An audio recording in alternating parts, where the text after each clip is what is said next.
Hello, true believers!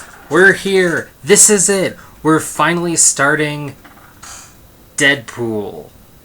Issue 1, Mini 1, The Circle Chase.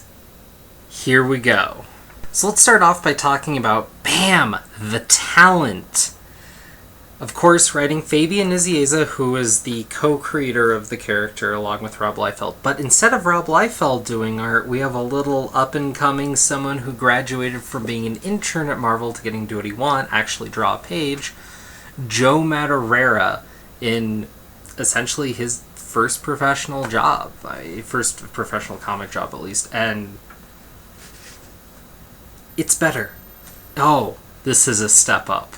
And it's interesting because you can see little hints of where Joe Madureira's art style is going to kind of develop in the future, but really this is very much the Marvel of the time, late 80s, early 90s kind of Marvel style. So, the art's good, but it's not going to blow you away, and if you're a fan of his work, you really should check this story out for that alone, honestly. We find out quickly Deadpool is wrapped up in the drama of Mr. Tolliver having died and leaving behind kind of an open will. It's more of like a treasure hunt.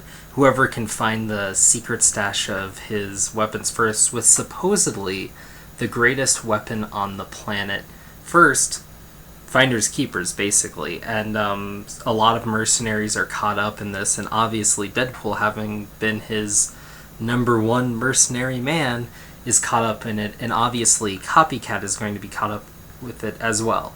And we know this because of what I talked about with some of the X-Force stuff prior, but this, you don't really need to know a lot. You need to know this big bad died, a la Cable.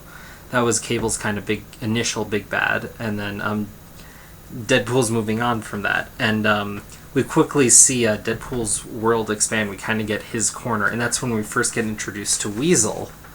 And we see him as an arms dealer, and Weasel seems pretty scummy. He's also drawn as a bit more weaselly, honestly. It's kind of refreshing and interesting to see a guy that's like that.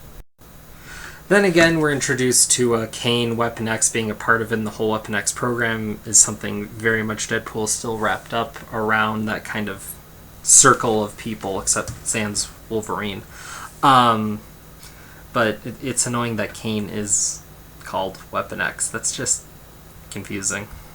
We have this lovely little bit where Deadpool's so pompous, him and Kane get into a fight because they're fighting over trying to find Vanessa, except they both agree that they want to find Vanessa, so you get this whole fight going on until Weasel's like, stop, you both want the same thing. It's just a nice little moment, very much that kind of initial superhero team-up thing where it's a misunderstanding, but here it's just because Deadpool's an ass, and it's this great little sequence. We now find that Vanessa is actually going to be caught up in this. She's talking to one of the people who helped raise her, and she's talking about how really this whole thing is a game of hide and seek, and she always wanted hide and seek. You can kind of guess why. But she's saying, this is something I'm good at, this is something I can do, and so she's in it to win this as well, and our cast keeps growing. And our cast grows again when Deadpool goes to hijack a plane which has information on it because Black Tom, Cassie, and Juggernaut are there. And there's this great sequence where Deadpool gets the bit, gets the football, essentially the briefcase, and Black Tom gets rung up outside, and so Deadpool's holding him out the side of the plane. Physics be damned. And Juggernaut's like, I will murder you. Deadpool's like, I don't think so. Either you hand me the information, because Juggernaut had actually grabbed it at this point. Deadpool's like, give me the information and I'll make sure Black Tom gets back in safely. And then, so Juggernaut hands him the information. Deadpool goes, whoops! Deadpool's just like, friends make you do the dumbest things, don't they? Just lets him out. What a bogus concept, friendship. Just slams the door and just is living it up. Just this great sequence that just sums up him as a character. He's like, he's out for himself, and who cares, and he's gonna make the most of it. It's just this great sequence.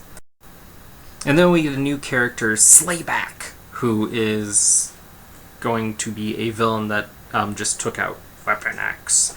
And it's interesting because he's here in this miniseries, and actually we don't really see him again until near the end of Daniel Way's run. I think Daniel Way just brought him in as kind of a callback. He doesn't really do anything with the character. So, fun fact. 3 names for Deadpool's pain: Comcast, Makeship, and Rive. Yeah, these yahoos don't come back to like Cable Deadpool. Again, is kind of a weird callback. They're just some goons he fights. So those 3 goons actually managed to get a hold and capture Deadpool, which doesn't really seem that out of line because at this point he'd only been an X-Force backup character. And yeah. So when they capture him, he's all lined up, and they kind of try to get some information from him about the will. And then they rip off his mask, and they don't actually even show Wade's face.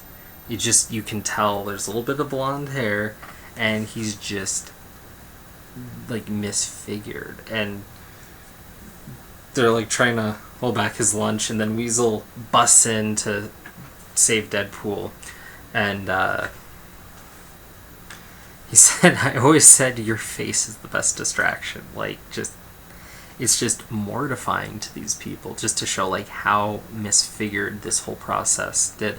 And I believe this is really the first time that they really focus on the fact that this was the price for the cure for cancer for him. Like, this is what it was. And it's just that's a weird kind of give and take to the character, which really, everything to the character as we go on for a while, there's the good with the bad, like yin and yang, kind of like it's all there.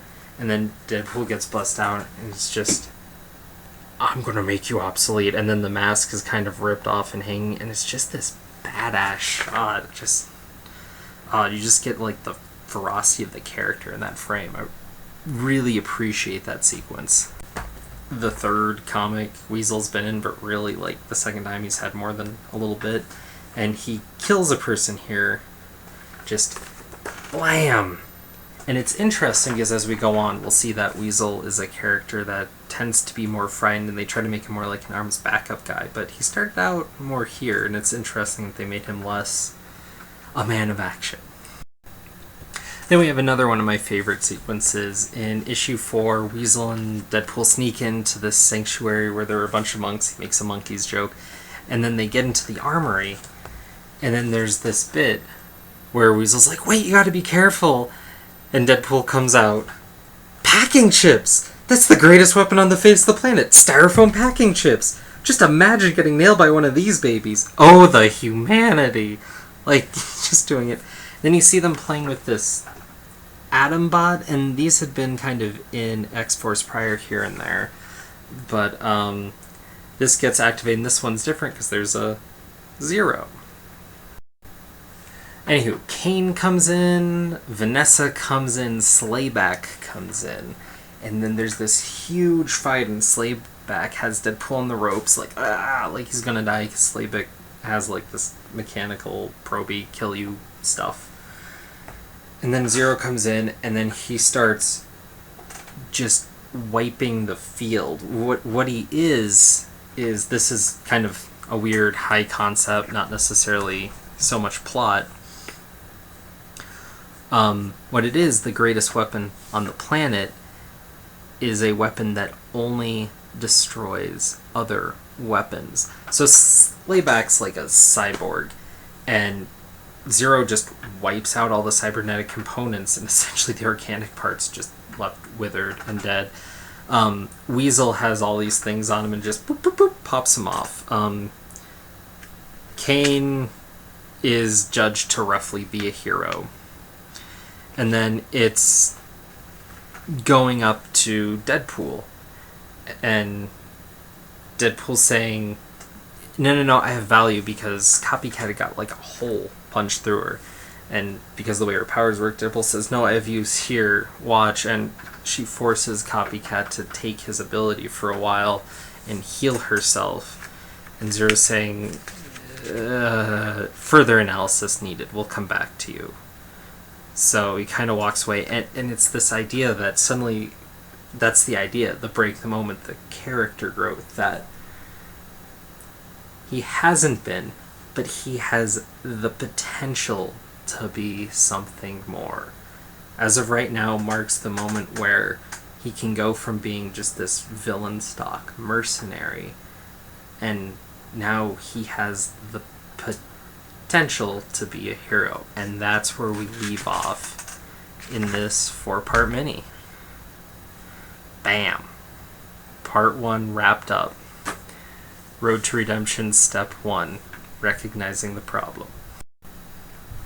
So I hope you enjoyed. Next time we're going to come in for the next 4-part mini, and then we're on to the really good stuff. Yeah. Please like, subscribe, and stay tuned for more Deadpool goodness. Peace.